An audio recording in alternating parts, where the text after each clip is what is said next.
বাংলাদেশ থেকে পালিয়ে ভারতে, আর সেই বাংলাদেশি অনুপ্রবেশকারী আশ্রয় কোথায় নিয়েছে? তৃণমূল নেতার বাড়িতে। তৃণমূল নেতার বাড়িতে বাংলাদেশি নেতার বাড়ি থেকে আটক অনুপ্রবেশকারী বাংলাদেশিকে ধরে পুলিশের হাতে তুলে দিলেন স্থানীয়রা।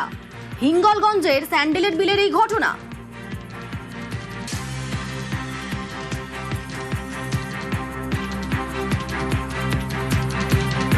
টিএমসির যে মদতে বাংলাদেশি সাতক্ষীরা থেকে এক আসামি এসে এখানে ভোটার কার্ড করে, অবৈধ ভোটার কার্ড করে বাবা সেজে জয়নাল আবেদিনকে যে আগে বাংলাদেশকে প্রশ্রয় দিয়েছে, গ্রামবাসী সেটা জানতে পেরে তাদেরকে পুলিশকে সংবাদ দেয়। পুলিশ যথাযথ সমস্ত বাংলাদেশকে সময়কে অ্যারেস্ট করেছে। এই মুহূর্তে আমাদের সঙ্গে অনুপম রয়েছেন, প্রতিনিধি, কথা বলবো অনুপমের সঙ্গে। অনুপম, এই তৃণমূল নেতা কে? এই বাংলাদেশি অনুপ্রবেশকারী কতদিন ধরে তার বাড়িতে আশ্রয় নিয়েছিল?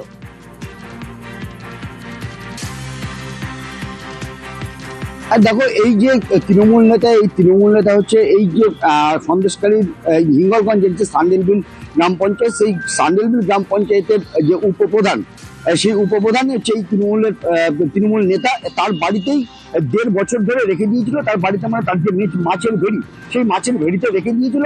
এবং এই যে বাংলাদেশি গত 3 বছর আগে সীমান্ত পার হয়ে ভারতে ঢোকে এবং বিভিন্ন রাজ্যে শ্রমিকের কাজ করতো, এবং তারপরে এই উপপ্রধানের সঙ্গে যোগাযোগ করে এবং তারপরে তিনি এলাকায় ঢোকেন, তাকে নিয়ে আসে এবং তাকে এখানকার যেসব নথিপত্র সবকিছু তাকে দিয়ে এবং এখানকার যে ভোটার কার্ড, আধার কার্ড সবকিছু এখানে তৈরি করে দিয়ে তার যে মাছের ভেড়ি, সেই মাছের ভেড়িতে 1.5 বছর ছিল।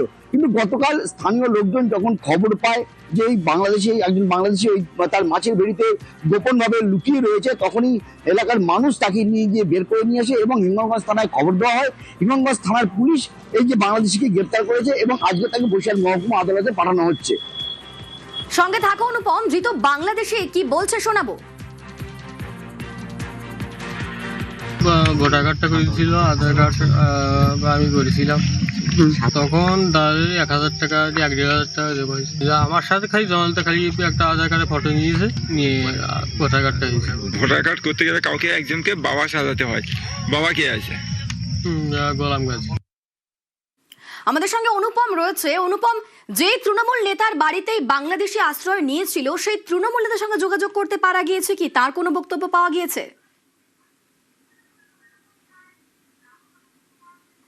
না, দেখো, তার সঙ্গে কোনো রকম যোগাযোগ করা যায়নি। তার কারণ এই যে তৃণমূল নেতা, সেই তৃণমূল নেতা গত ভোটের আগে রেখা পাত্রর প্রচারে বাধা দিয়েছিল একাধিকবার এবং রেখা পাত্র তার বিরুদ্ধে হিঙ্গলগঞ্জ থানায় অভিযোগ দায়ের করেছিল। এবং সেই অভিযোগের ভিত্তিতে গতকাল যখন সে আদালতে জামিন নিতে আসে, তখনই পুলিশ তাকে গ্রেপ্তার করে এবং সেই কারণে সেই তৃণমূল নেতার কোনো রকম বক্তব্য পাওয়া যায়নি এবং তার পরিবারেরও কোনো বক্তব্য পাওয়া যায়নি। এবং আমরা এই হিঙ্গলগঞ্জের যেসব তৃণমূলের যে প্রাক্তন বিধায়ক থেকে শুরু করে এখনকার যিনি তৃণমূলের বিধায়ক পদে দাঁড়িয়েছিলেন, তাদের সঙ্গে যোগাযোগ করেছিলাম, কিন্তু তারা সবাই কিন্তু ব্যাপারটা এড়িয়ে গিয়েছেন। এবং আনন্দ সরকার, যিনি এবার তৃণমূলের হয়ে এখানকার বিধানসভায় প্রার্থী হয়েছিলেন, তিনি তার সঙ্গে ফোনে যোগাযোগ করা হলে তিনি যেটা জানিয়েছেন যে তিনি জানেন না, তিনি খোঁজ নিয়ে জানাবেন। কিন্তু তারপরে একাধিকবার তার সঙ্গে যোগাযোগ করার চেষ্টা করা হয় এবং স্থানীয় যেসব তৃণমূল নেতাদের সঙ্গে যোগাযোগ করা হয়, কিন্তু এই বিষয়ে কারোর কাছ থেকে কোনো রকম প্রতিক্রিয়া পাওয়া যায় না। মুখ খুলতে নারাজ। ধন্যবাদ।